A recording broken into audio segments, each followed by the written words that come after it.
मतलब ये कि तुम्हें जरा सी भी परवाह नहीं? आसमान गिरा दिया तुमने हम पे। सारे इलाके का मुंह खोल के चली गई हो तुम। दरवाजे बंद करके बैठे हुए हम इस घर में। और तो और तुम्हारा मासूम भाई बाहर निकलने के काबिल नहीं रहा। वो तो कुदरत ने तरस खा के हमारे सर पे आटे की नाक रख दी। लगता है कि वो भी तुम कटवाने के चक्कर में हो। इतनी जल्दी तो ब्याह की हुई बेटियां भी नहीं करती, वो भी 2-4 दिन माँ के घर में आके रह लेती हैं। अल्लाह माफ करे, मेरे तो रोंगटे खड़े हो जाते हैं। शर्म आती है मुझे तुम पे। बगैर निकाह के, किसी दवा खैर के, तुम कैसे किसी एक शख्स को अपना खामद कह सकती हो? तुम जैसी लड़कियों को तो कबीले में कब्र भी नसीब नहीं होती। जंगल में ले जाके किसी गड्ढे में फेंक देते हैं। इतना सब कुछ होने के बावजूद हम सब तुम्हारे साथ खड़े हैं। हम कब तक तुम्हारे सवालों का जवाब लोगों को देते फिरेंगे? कब तक इस घर के दरवाजे बंद करके बैठे रहेंगे हम?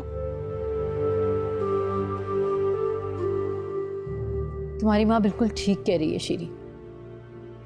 देखो, तुम्हारा उसके पास वापस जाना किसी तरह भी मुनासिब नहीं है। जब तक तुम बेबस थी, मजबूर थी, चलो तब तक ठीक था। लेकिन अब बगैर किसी रिश्ते, बगैर किसी ताल्लुक के वहां जाना, ये तो गुनाह के जुमरे में आता है ना बेटा। रिश्तों को अगर गुनाह और सवाब में तोला जाए ना, तो मुझसे ज्यादा गुनाहगार ज़रमीन निकलेगी। और आपको पता है उससे ज्यादा गुनाहगार कौन लोग हैं?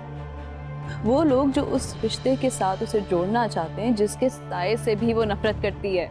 रिश्ते के लिए निकाह शर्त है, मोहब्बत या नफरत शर्त नहीं है। अच्छा, और निकाह की शर्त क्या होती है ये जानती हैं? बस उसे मजबूर किसने किया? तुमने। तुम्हारी जिंदगी बचाने के लिए उसने निकाह किया। तुम्हारे ऊपर बहुत कर्जे हैं, किसी की इज्जत का, किसी की गैरत का, किसी के रात जगनों का। ये सब कर्जे पहले उतारो, उसके बाद कोई और बात करना। अम्मा, मैं 20 साल से ये बोझ उठा रही हूँ। आपकी इज्जत, आपकी मोहब्बत और आपके तय किए गए उस रिश्ते का जो सिर्फ 7 दिन की उम्र में मेरे ऊपर लाद दिया गया था। और हाँ, ये रत जगे, ये तकलीफें, ये शोर शराबा, ये आटे की नाक, ये सब मेरी वजह से नहीं है अम्मा। इस बात की बुनियाद उसी दिन पड़ गई थी जिस दिन आपने मेरा नाम रखने से पहले उस इंसान के साथ मेरा नाम जोड़ दिया था। खुदा के लिए तुम हमें यही माफ कर दो, वरना लोग हमें माफ नहीं करेंगे। अम्मा, हाथ हमें सिर्फ उसके आगे जोड़ने चाहिए जो लोगों में इज्जत और जिल्लत बांटता है। मुझे डर है कहीं हमें उस औरत की आ ना लग जाए जो अपने इकलौते जवान बेटे के लिए देख रही है हमारी तरफ। हम एक दूसरे को कितना ही माफ क्यों ना करते, लेकिन अगर उसने माफ नहीं किया ना, बहुत बुरा होगा।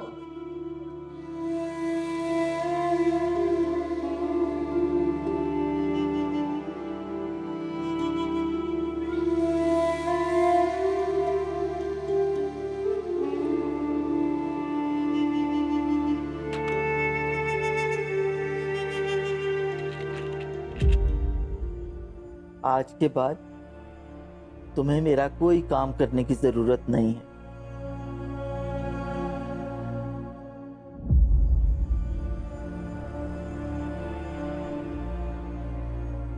तो फिर एक मुलाजमा अपने बेटे के लिए भी तलाश कर लो बल्किस बेगम, जो महफूज हो जाए मेरे हाथों से।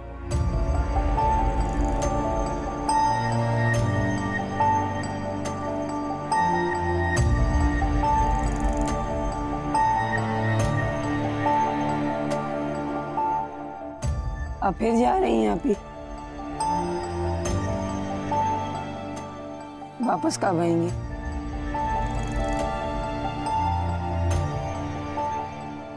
अब ना तुम्हें बुलाऊंगी मैं वहां, आना, मेरे पास रुकना। अरे पूरा शहर है वहां पे घूमने को, पता है? बहुत बड़ा जू भी है वहां पे, इतने सारे वहां पे एनिमल्स हैं, इतनी मजे मजे की खाने की चीजें भी मिलती हैं वहां पे। सब खाना तुम। बस दुआ करो कि हीरो वापस आ जाए यार, सही सलामत। वो आ जाएगा ना तो हर जगह घुमाऊंगी मैं तुम्हें। इधर आओ,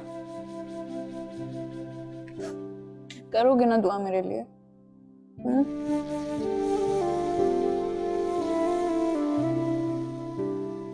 मेरा नाम बिलाल है, डॉक्टर बिलाल, और ये स्टाफ फायजा है।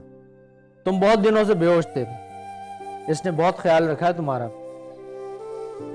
और ये है पीटर, जब तुम बेहोश थे ना तो तुम्हारी बहुत खिदमत की है इसने, तुम्हारे कपड़े वपड़े यही चेंज करता था। अब तुम बताओ अपने बारे में कुछ। कहाँ से आए हो, कैसे आए हो, कहाँ के रहने वाले हो, कुछ याद है? तुम्हारा नाम क्या है, कुछ बताओ। अरे अरे फायजा, क्या हो गया तुम्हें? तुमने तो एकदम पूरी किताब ही पूछ ली। इतने सारे सवालों के जवाब तो नॉर्मल आदमी भी नहीं दे सकता। क्या नाम है तुम्हारा?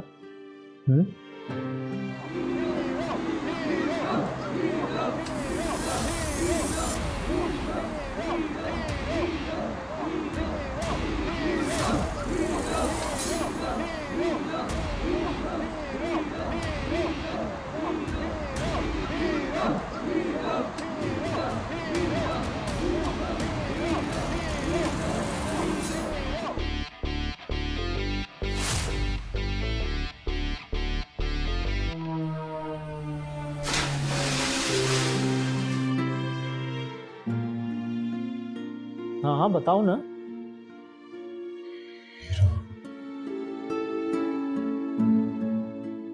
है? दोबारा बताओ, मैंने सुना नहीं। हीरो। हीरो? हीरो? फिर तो हीरोइन भी होगी कोई तुम्हारी यकीनन। क्या नाम है उसका?